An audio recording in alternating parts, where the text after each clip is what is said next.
I'm Dr. Nadeem Sajjad Raja. This short video is about tinnitus.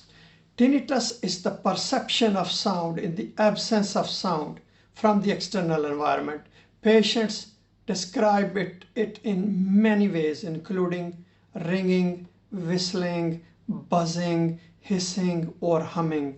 The sensation may seem to be in one or both ears, in immediate environment, occasionally more structured perceptions such as musical sounds or distant non-meaningful speeches are described.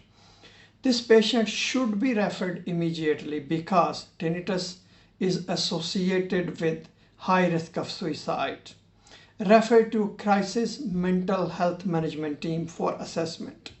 If needed, provide a safe place while waiting for the assessment.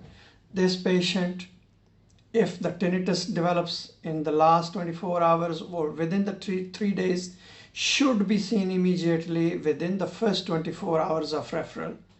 If the tinnitus is being experienced over a short period, such as a few weeks, then should be seen within 2 weeks' time.